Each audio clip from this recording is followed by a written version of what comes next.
acca arbitre sifflé na combat boobu ndeysaan Lamine Diop Radiakhé Bou Kounta Mbassis Bou Kounta moo ñëwoon ginnaaw noonu le frère de Mame Ndour Mbassis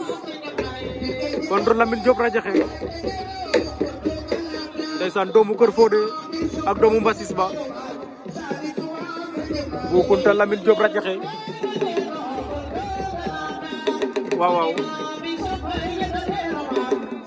ndeysaan bi ci Mboudaay Séeréer lay xewee amateur ke Mboudaay Séeréer ñoom ñoo woote samedi 22 novembre 2025 Lamine Diop Radiakhé Bou Kounta Mbassis ñoo ngi ne tekk di déglu wante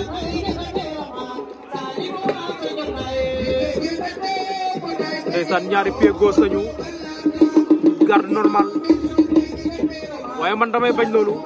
nee naa ku la tànk bi ngay jiital mooy sa garde normal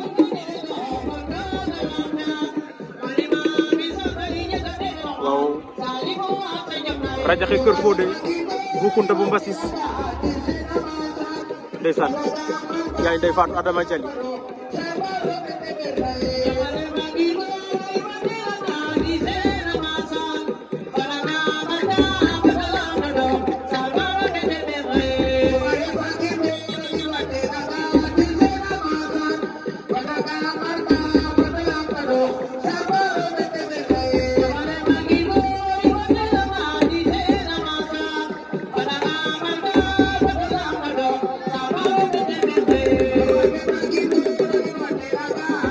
Lamine Diop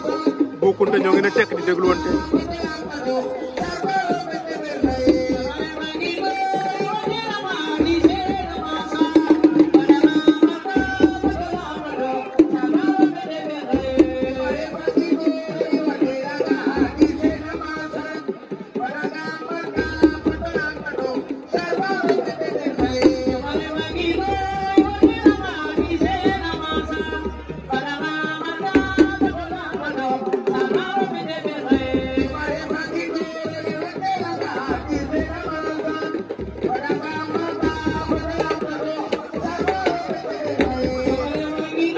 ragal naa bu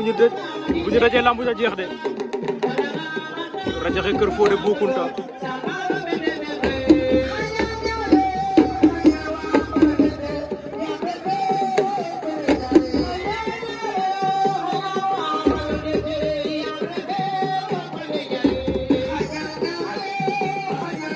Radiakhé Kër Fodé Bou Kounta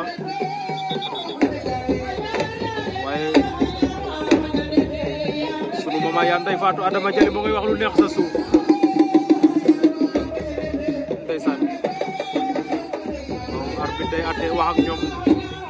3 minutes de combat action amul ci avertissement pour Radiakhé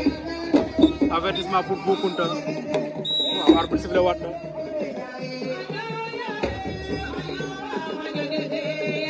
séddoo nañu avertissement ya Bou Kounta Radiakhé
Lamine Diop Radiakhé